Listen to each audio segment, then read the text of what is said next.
Well, guys, I am a King James Bible nut. Now, you probably heard about those, but let me tell you what that means. We believe that God inspired a Bible perfect in the original, which is probably what you guys subscribe to, but then we don't think he lost the power to preserve it and put it in our hands today. Now, if God preserved his Bible to this day, it's got to be in one of the versions. It can't be in 100 or 200 different versions. It's got to be in one of them, and we believe it's in the King James Bible. Well, aren't all the Bibles the same as the King James Bible, just without all the these and the thous? Well, yeah, that's what a lot of people think, that all the new versions are just the King James without the old language and the these and thous, but that's not actually true. They have a lot of problems. What version do you have? New International Version? Okay, I'll give you an example. You've got an NIV. Read Matthew chapter 17, verse 21 for me, if you would. It's not there. Well, what comes after verse 20? 22? Well, that's okay. Read Matthew chapter 18, verse 11. It's not there. What comes after verse 10? 12?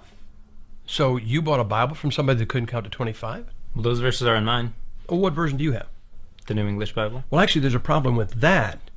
That is probably common to just about every version here. Turn to Luke chapter 23. And while you're turning there, let me ask you guys a question. Do you guys believe in a hill called Mount Calvary?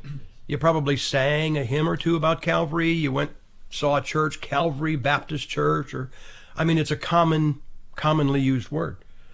Well, I'll tell you why. If you believe in Calvary, you believe it for only one reason. You believe it because of Luke chapter 23, verse 33 in the King James Bible. Because that is the single only place. I'll show you. Luke 23, verse 33, it says this, "And when they came to the place which is called Calvary." Now, that is the only time the word Calvary appears in the Bible. What does your New English say? It says, "And when they reached the place called the Skull." Okay, what do you have? What version? Good News Bible. Okay, what does it have? The Skull. And what does your NIV have? Mine says the skull. And I think I saw a New American Standard, and you looked it up. What does it say? The Skull. And what do you have? Mine says Calvary, actually. All right. Do you have a King James? What do you have? The New King James? Well, let me ask you this. Do you have a in your hands New King James, or do you have a between your arms New King James? You don't know, do you? Mm-mm. Well, the fact is that they've made running changes in the New King James and never told anybody about it. I'll show you. I've got a New King James. In Zechariah chapter 13, verse 6, the King James Bible has a prophetic reference to Jesus Christ. And in that verse, it says, "What are these wounds in thine hands?"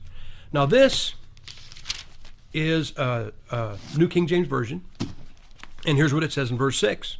"And someone will say to him, what are these wounds in your hands?" Now they took out thine, but the prophecy is still there. So you got a King James Bible, "What are these wounds in thine hands?" And a New King James, "What are these wounds in your hands?" Now this is a 1982. This is when it first came out. That's the edition.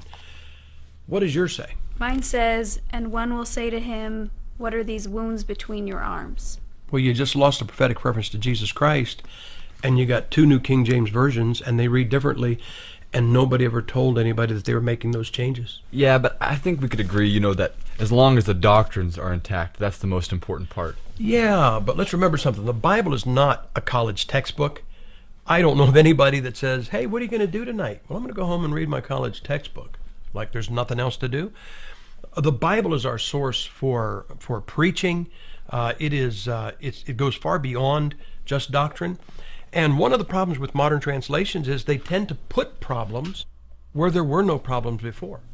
Well, Brother Gipp, if I can just say something real quick, I feel like you've come in here and, okay, you've shown us some problems with our Bible and some of it's funny, and you just come in here and you're just causing division now between us when we're trying to learn the Bible together.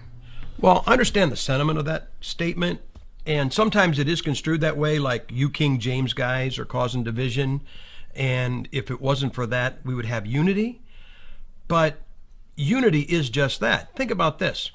There's probably no portion of Scripture known to the world, lost or saved, better than Psalm 23 out of a King James Bible. "The Lord is my shepherd, I shall not want."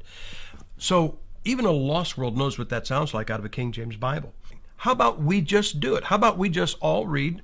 We'll read from all the versions you have. We'll read Psalm 23 in unison and see how it sounds. Okay?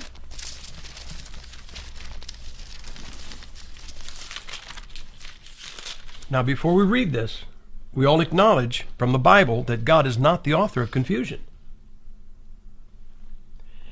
The Lord is my shepherd, I shall not want. He makes me lie down in green pastures. He leads me beside quiet waters. He restores my soul. He guides me in the paths of righteousness for his name's sake.